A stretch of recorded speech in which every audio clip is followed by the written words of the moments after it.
ಲಸಿಕಾಕರಣದ ನಡುವೆಯೂ ಕೊರೋನಾ ಆರ್ಭಟಿಸ್ತಾ ಇದೆ. ವ್ಯಾಕ್ಸಿನ್ಗೂ ಬಗ್ತಾ ಇಲ್ಲ ಕೊರೋನಾ ವೈರಸ್.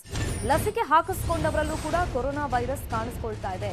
ಅದು ಒಂದು ಡೋಸ್ ಪಡೆದವರಲ್ಲ, 2 ಡೋಸ್ ಲಸಿಕೆ ಪಡೆದಿದ್ದಾರಲ್ಲ ಅವರಲ್ಲೂ ಕೂಡ ಸೋಂಕು ಕಾಣಿಸ್ಕೊಳ್ತಾ ಇದೆ.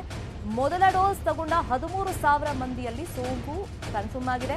2ನೇ ಡೋಸ್ ಹಾಕಿಸ್ಕೊಂಡಿರುವಂತ 2,000 ಜನರಲ್ಲಿ ಕೊರೋನಾ ವೈರಸ್ ಪತ್ತೆಯಾಗಿದೆ. ವ್ಯಾಕ್ಸಿನ್ ಯಾತಕ್ಕೋಸ್ಕರ ಹಾಕಿಸ್ಕೊಳ್ಬೇಕು? ಸರ್ಕಾರ ಆರೋಗ್ಯ ಇಲಾಖೆ ಫ್ರಮ್ ದ ಡೇ ಒನ್ ಹೇಳ್ತಿರೋದು ಇದನ್ನ. ಲಸಿಕೆ ಹಾಕಿಸ್ಕೊಂಡ್ರೆ ಐಸಿಯುಗೆ ಹೋಗುವಂಥದ್ದು ಮತ್ತೆ ಕ್ರಿಟಿಕಲ್ ಕಂಡೀಷನ್ಗೆ ಹೋಗುವಂಥದ್ದು ತಪ್ಪುತ್ತೆ. ಈಗ ವ್ಯಾಕ್ಸಿನ್ ಹಾಕಿಸ್ಕೊಂಡ ತಕ್ಷಣ ನೀವು ಕೊರೋನಾ ಅಪ್ರೋಪ್ರಿಯೇಟ್ ಬಿಹೇವಿಯರ್ ಏನೇನಿದೆ ಅದನ್ನ ಫಾಲೋ ಮಾಡಲಿಲ್ಲ ಅಂದ್ರೆ ವೈರಸ್ ಅಟ್ಯಾಕ್ ಖಂಡಿತವಾಗ್ಲೂ ಮಾಡೇ ಮಾಡುತ್ತೆ. ಡೋಸ್ ತಗೊಂಡ್ಮೇಲೆ ಸುಮಾರು 13,000 ಇನ್ಫೆಕ್ಷನ್ಸ್ ಆಗಿದೆ. 2 ಡೋಸ್ ಆದಮೇಲೆ ಸುಮಾರು 2,000, ಸುಮಾರು ಎಲ್ಲ ಸೇರಿ 15,000 ಅಷ್ಟು ಬ್ರೇಕ್ ಇನ್ಫೆಕ್ಷನ್ಸ್ ಆಗಿದೆ. ಬಟ್ ಆದರೆ ತುಂಬ ಕಡಿಮೆ ಪ್ರಮಾಣದಲ್ಲಿ ಹಾಸ್ಪಿಟಲೈಸೇಷನ್ಸ್ ಆಗಿರುವಂಥದ್ದು ಒಳ್ಳೆಯ ಸಂಗತಿ. ಬಹುತೇಕರು ಮನೆಯಲ್ಲೇ ಚೇತರಿಸ್ಕೊಳ್ತಾ ಇದ್ದಾರೆ.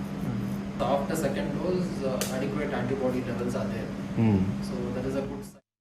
ಮಕ್ಕಳಿಗೆ 3ನೇ ಅಲೆ ಆತಂಕ ಭೀತಿ ಬೆನ್ನಲ್ಲೇ ಗುಡ್ ನ್ಯೂಸ್ ಸಿಕ್ಕಿದೆ. 12 ವರ್ಷಕ್ಕಿಂತ ಮೇಲ್ಪಟ್ಟಂತ ಮಕ್ಕಳಿಗೆ ಶೀಘ್ರದಲ್ಲೇ ಲಸಿಕೆ ಅವೈಲಬಲ್ ಇರುತ್ತೆ. ಝೈಡಸ್ ಕ್ಯಾಡಿಲಾ ಲಸಿಕೆಗೆ ಶೀಘ್ರವೇ ಒಪ್ಪಿಗೆ ಸಿಗುವಂತ ಚಾನ್ಸಸ್ ಇದೆ.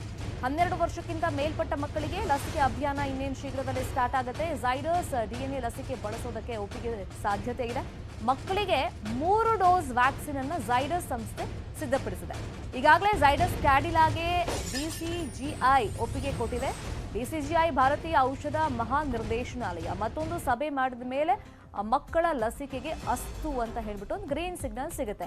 ಆಲ್ರೆಡಿ ಕ್ಲಿನಿಕಲ್ ಟ್ರಯಲ್ ಎಲ್ಲ ಆಗಿದೆ. ಯಾಕಂದ್ರೆ ನಮ್ಮ ರಾಜ್ಯದಲ್ಲೇ ಬೆಳಗಾವಿಲೆಲ್ಲ ಈ ಮಕ್ಕಳಿಗೆ ಕ್ಲಿನಿಕಲ್ ಟ್ರಯಲ್ ಅನ್ನ ಮಾಡಿದ್ದಾರೆ. ಈಗ ದೊಡ್ಡವರಿಗೆ ಕೊಟ್ರಲ್ಲ 18 ವರ್ಷ ಮೇಲ್ಪಟ್ಟವರಿಗೆ ಆ ಡೋಸೇಜ್ ಸ್ವಲ್ಪ ಕಡಿಮೆ ಮಾಡಿರ್ತಾರೆ. ಮತ್ತೆ ಇದರಲ್ಲಿ ನೀಡಲ್ ಇರೋದಿಲ್ಲ. ಸೂಜಿ ರಹಿತ ಒಂದು ವ್ಯಾಕ್ಸಿನ್ ಅನ್ನ ಮಕ್ಕಳಿಗೆ, ಅದು ಆಪ್ಷನಲ್. ಅದಕ್ಕೆ ಸ್ವಲ್ಪ ರೇಟ್ ಜಾಸ್ತಿ ಇರ್ಬೋದು, ನೋಡ್ಬೇಕಾಗತ್ತೆ. ಇನ್ನು ಯಾವ ಸೂಜಿ ಇರೋದಕ್ಕೆ ಯಾವ ಥರ ರೇಟ್ ಫಿಕ್ಸ್ ಮಾಡ್ತಾರೆ, ಸೂಜಿ ಇಲ್ಲದೆ ಇರೋದಕ್ಕೆ ಯಾವ ಥರ ರೇಟ್ ಫಿಕ್ಸ್ ಮಾಡ್ತಾರೆ ಅಂತೆಲ್ಲ.